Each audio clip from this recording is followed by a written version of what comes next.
ဒါလေးကစုံပရက်တီလို့ခေါ်တယ်နော်ဒါစားမလားဒီအသီးကိုလေပိန်းတဲ့သီးနဲ့တော်တော်များမှားနေကြတာသူကပိန်းတဲ့သီးလုံးဝမဟုတ်ဘူးပေါ့နော်စုံပရက်တီပါနော်ပိန်းတဲ့သီးနဲ့အနံ့အရသာဘာမှမတူပါဘူးမရွှေအပင်လေးခဏနေကြရင်ပြပေးမယ်နော်အပင်လိုက်ပြပေးမယ်ကြည့်ဟာမရွှေအလုံးအကြီးမှလို့ချင်တယ်ဆိုသူ့ရဲ့မျိုးရိုးကအလုံးကြီးသီးတဲ့မျိုးမဟုတ်ပီစီလေးတွေသီးတာကစုံပရက်တီရဲ့မျိုးရိုးပီဇာပေါ့နော်ကဲဒါမှရွှေအလုံးငယ်အသေးသေးလေးကအထဲမှာအသားရှိရဲ့လားဆိုပြီးမဝယ်ရဲကြတဲ့သူတွေကိုမရွှေခွဲပြပေးမယ်လောလောဆယ်တော့ရားမို့တလုံးမှမရှိတော့ဘူးမဝယ်ရဲတဲ့သူတွေရှိခဲ့လို့ခွဲပြပေးမယ်နော်မခွဲခင်မှာ तू ကရိုက်ရပါမယ်ရိုက်မှပဲအလဲဦးမြောင်းမှာအသားတွေကက်ကြံပါမယ်နော်ရိုက်ပြီးခဏနိုင်လေးရိုက်ပြီးလိုက်ပါမယ်ထဲကအသားရှိတာမရှိလားဆိုတာရပြီချင်းလို့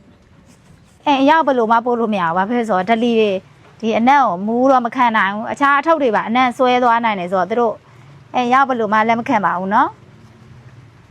ရှင်းချမယ်နော်ကဲအလုံးသာသေးတာအဲမှာအမွှာအပြည့်ပဲနော်မကြည့်ပါကဲဒါလေးကစုံပရက်တီလို့ခေါ်တယ်နော်ချိုဆူမှုေးကောင်းလားထက်ခူဖို့နောက်အပင်တွေတော့ရှိသေးတယ်ဒါပေမဲ့လောဆယ်တော့မရင့်သေးလို့မခူးရသေးရပါတော့ကျန်းဒီမျိုးပြပြတိတ်လေးပါမဆွေအလုံးကြီးပဲလို့ချင်တာဆိုတော့ဒီအသီးကြောင်မသိလို့လားမသိဘူး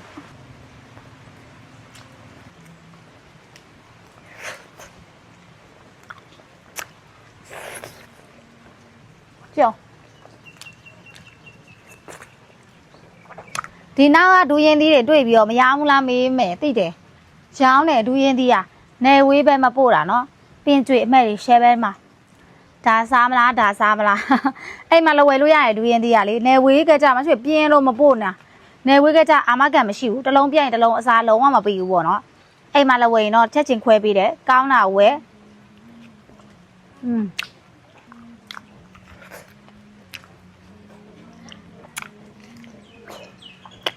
မိုးတဲကြီးမဲကြီးရွာနေတော့လေအလုပ်ပို့လို့တော့မလုပ်ချင်ဖြစ်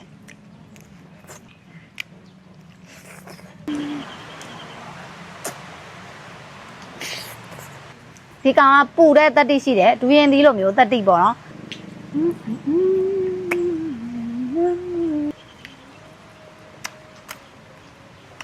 တစ်ချမ်းကုန်လို့နီးပါပြည့်နေတော့နောက်တစ်ချမ်းမှာအသားရှိတာဖျဲကြည့်အောင်မယ်နော်သားတွေပြေးနေတော့သေးလေးမဲ့အလုံးသေးရဆိုအထင်စမောကြတယ်ကွယ်ဘွယ်သမားတွေဒီမှာအလုံးသေးတယ်သူ့အသားတစ်ပုံကကြည့်အောင်နော်